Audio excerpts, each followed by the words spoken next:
I am going to share with you my secrets to clan capital attacks, some of the best strategies, how I like to break down a base, and I will prove this to you when I 3-star a district in just one attack. Let's begin with Barbarian Camp. I will try and show you attacks versus the default layout. There are a lot of people that can't be bothered to rearrange them. I respect that. Makes it easier for you and I. But one of the easiest strategies, particularly lower level, is the Super Giants and Wizards. At the top area of the base, there is no ground-based defenses. So I use a couple of sneaky archers. Always try and identify areas in the base where there are no ground or air defenses and counteract that. With the Giants and Wizards, make sure you spread the Giants in a line, particularly if there is splash damage in an area, and this also means they can check for traps so that the Wizards are better protected. It also means if you're using battle rams to get through a wall, they will make it to the wall if the Giants have checked for traps. The healing spell will last the entire raid, so you want to assure you are covering the area of splash or the greatest damage to your Super Giants. Try to use it deep into the base because you're going to get value in the next attack, but you also need to assure you're protecting those Giants initially. So try not to get too carried away. You do need to heal the troops in your attack as well. Using this second attack, I will 3-star this base, and I know what you're thinking, 34%? That's not very good for an opening attack. Forget about percentage. It is all about the value you get in actually taking down buildings. So by using the heal spell where I did, it means I have it in place for the opening part of this attack, and I took down a bunch of the splash defenses. This means when I deploy the Giants and Wizards, they quickly take out the defenses in this opening area. I then have my healing spell for the second attack, and if you can hold onto your troops as the deployment area is expanding, this is very useful. So I use minions to move in at the top, take out the cannon and the bomb tower, which is huge when I have Giants and Super Wizards moving to that area, but I'm also holding on to that last set of minions. Once the air defense falls, I know there are no more air targeting defenses, so this is a 3-star. Make sure you are holding on to troops, because as the area expands, you can use them to great success, particularly if, in its simplest form, you have taken out the air targeting defenses and you're using air troops. Obviously, that is the case in reverse. If you are using air troops, you take out the ground-based defenses. You can use ground troops to take out the air defense.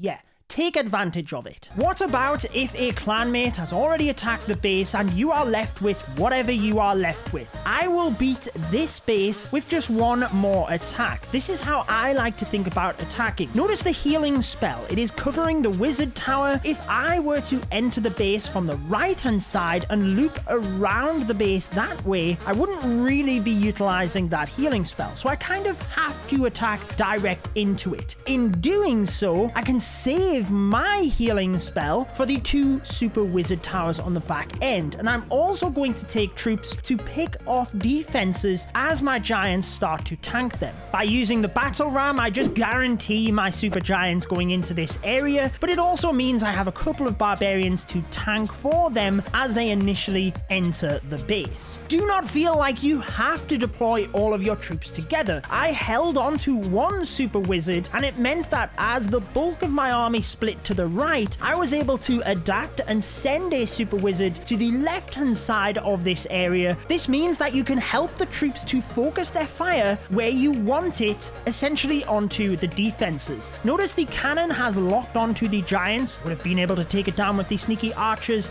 either way, but by doing so, I protect health on the Super Giants. I also have a building in the corner. I now decide to take that down because by the time the minions have taken that out and moved across, I know the defenses will then be tanked. So even if it's buildings in the corner of the base, try to deploy your troops at the correct time. Again, the healing spell has to cover these super wizard towers so that my troops can get through the splash. I use the archers for the air defense to try and help the minions. In hindsight, I probably should have deployed the super archers direct onto the super wizard tower, but that is another important point. You will not get everything right every single attack. What is important is that you reflect on what you did, and if there is something you could have done better, by recognizing this, you're much more likely not to make that mistake in the future. Before I show you the raid where I beat a district in just one attack, I want to give you a massive tip for getting more capital gold. I figured I'd show you this default layout on Balloon Lagoon because I can easily take this down using the super giants and wizards, how I have already explained. You can see the gameplay, exactly how I like to attack it. I gain, in this example, 82% in just the first attack. But this then brings up the point that I would like to make about the capital gold. Essentially, you are farming capital gold throughout the attacks. You get more capital gold for taking out a defense than just a clan house. This is clearly displayed in the top left corner, how much capital gold you are looting for you and your clan. But if you only have a small percentage of the base to take down, such as in this example, the second attack on Balloon Lagoon, I take the Flying Fortress. If you've watched some of my other clan capital videos, thank you for the support. If you have, you might have heard me say this before, but you get 1 bonus capital gold per troop capacity of surviving troops,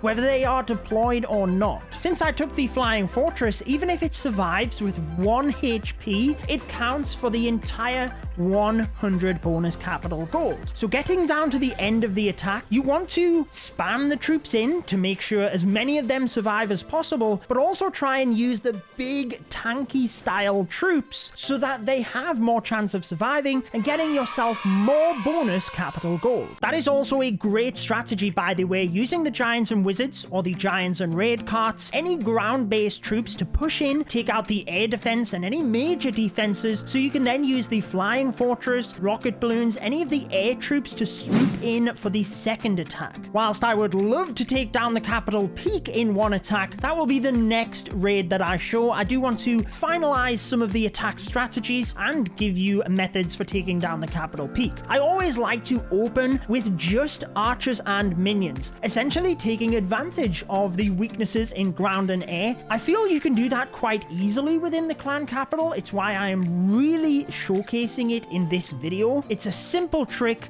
that can give you much better success. But the reason I like this for the opening attack is so that you can expand the deployment area around the entire base itself, just picking off the clan houses, making sure that you can deploy from the back end of the base as well. Typically, that is where the rocket artillery is, and it means that you can take that out in the first attack in most instances. Especially in this example, since it is left in the default position, we can easily pick it off with archers and minions, but it means that you can then push in with a heavier strategy towards the capital hall itself on the second attack. By the way, I do like to try and sneak in 1 or 2 battle rams. This just means once I have picked off the clan houses around the base, I can open things up for the next attack. Normally you can be very sparing with the minions and archers. Literally take the entire 3 minutes. Just let them slowly pick off the clan houses. Obviously though, if you can use the sneaky archers to take out any of the defenses, that is going to be helpful. Whilst I have shown you the giant and wizard strategy, the giant and raid cart strategy is also very useful, particularly against the capital hall, because if the capital hall locks onto the super wizards, it might take them down in one shot depending on the level. So the raid carts are a lot safer when you're pushing in towards the capital hall itself. You might decide to take 1 or 2 wizards. You might decide once you've taken down the capital hall that you finish off the back end of the base with the giant and wizard strategy, but it definitely is a little riskier when you're pushing in towards the hall itself, since it does so much damage.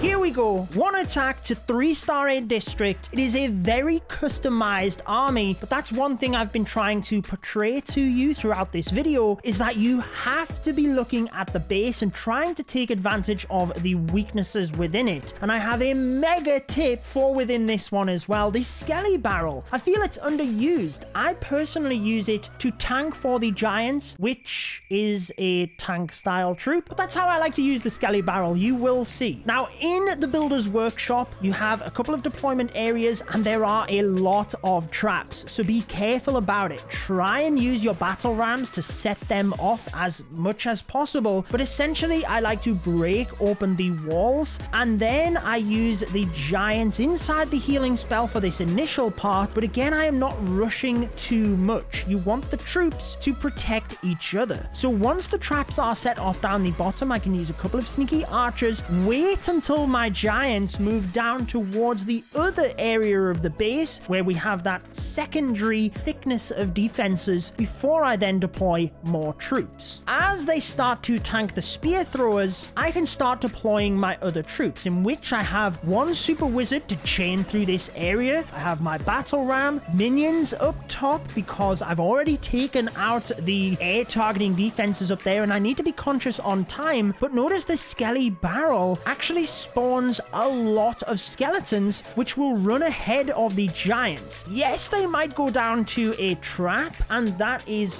useful for the giants anyway, but often they can tank a ground defense for a long time. And whilst in this case it is the default layout, I don't think there will be many occasions, to be honest, where you 3-star a district in just one attack, but I am going to take it. I feel I broke down the base incredibly well. That is personally what I love about the clan capital. It's not overly complex like Town Hall 14 where you've got troops and heroes and spell and everything, but you can be strategic. I'm definitely going to share that with you on Twitter and Instagram. I am proud of it. If you have 3-starred a district in one attack, let me know. I hope this has been helpful for you, and I know you are going to enjoy this video. Enjoy the rest of your day.